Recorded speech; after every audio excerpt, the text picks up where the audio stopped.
FanDuel specifically is going to charge a 50-cent transaction fee on every single bet in the state of Illinois. And starting September 1st. Starting September 1st. That was announced today by their CEO. And, when this story first broke again last week when it was, first 20 million bets, 25-cent tax, and then after that 50-cent tax.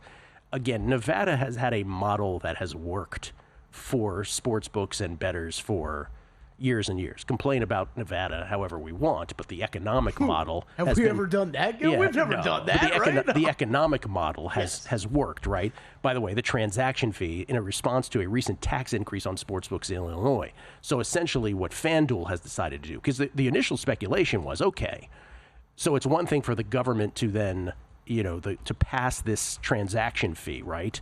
To put this tax onto the sportsbook. But then it's up to the sportsbook to decide how to then follow through with this. Right. And so some speculation was, okay, take a shop like Circa, which is better intentioned, let's say, have better intentions than, say, a FanDuel or a DraftKings does. I think we sort of all agree on that.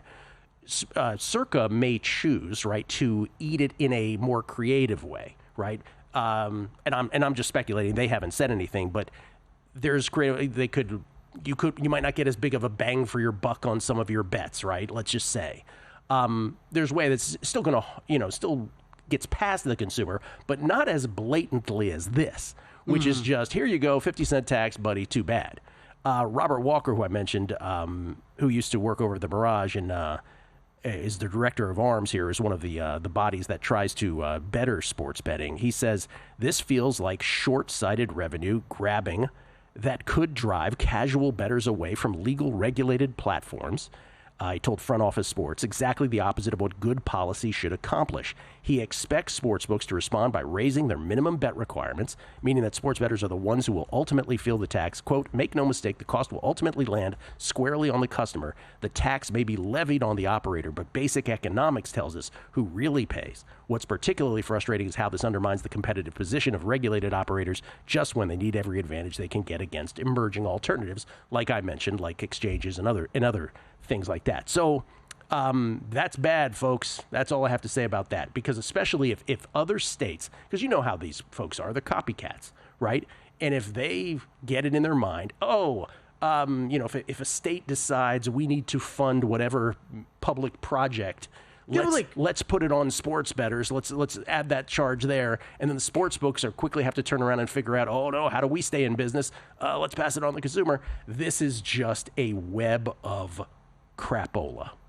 Is that what they're specifically citing for the reasoning of this is for public works? In Illinois, there's public transit. It's a whole thing. It's a whole project that they needed. Cool. They needed money quick. Cool, but this was supposed to be the benefits of having legalized sports betting in the first place, was to go fund these exact type of projects. This is what happens. So you're mishandling your own money somehow that you're bringing in with your tax revenue. By the way, the offshores and the people where the money will obviously their counter argument could be, well, if we now need to raise the minimum bet, this will solve some of the problem gambling of people who shouldn't be betting anyway. No, those people by and large will just raise their bets, right? So it will become even more of a problem. So any sort of response. But this is what happens, Kelly, in any industry where people who are not veteran, whether it's the government or the books themselves, right? Yep. Who are not veteran enough in an industry to do the smart thing. This is what happens.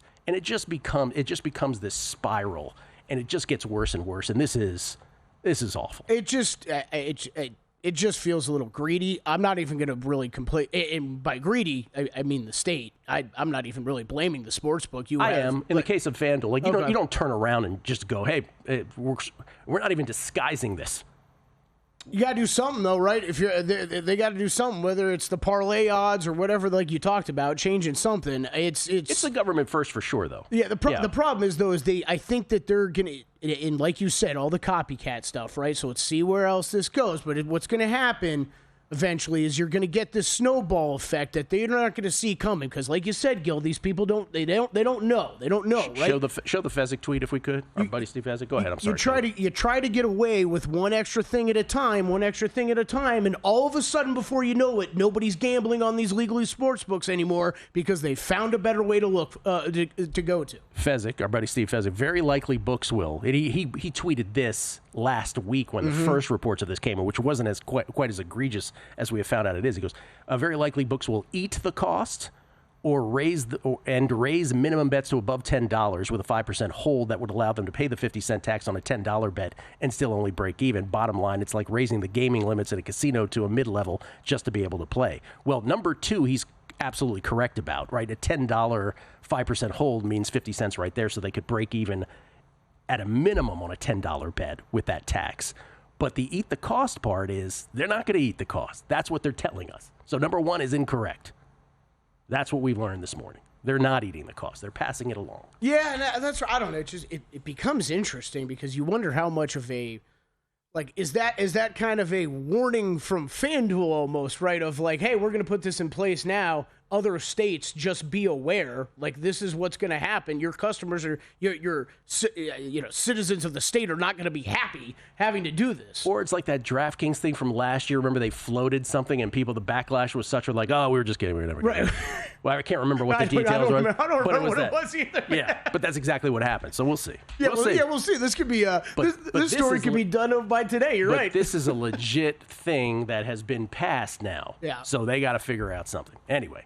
To the NBA Finals. It's fascinating. I know we got to move on, but this is a story that goes back to before this network existed, right? It's part of the reason when you talk about you and Jorge waiting around day after day, waiting for PASPA to get passed, and we were all wondering, all of us who were betting. Yep. How would this be handled from day one and on, year after year? What would change? How would it be handled? And these are not good signs. No, and again, like what has been my biggest rally cry, me and Crack have talked about forever, is the profiling, right? Mm-hmm. The legalized sportsbooks have no clue how to profile bettors. So they're kicking out people that would have been long-term losers, but because they have like a one weekend of winnings early, they're like, oh, we got to get rid of this person. No, you're costing yourself so much money. You're leaving so much money on the table because you have no idea what you're doing even in that, right? Whereas an offshore can profile you perfectly. Anyway, it's just, okay.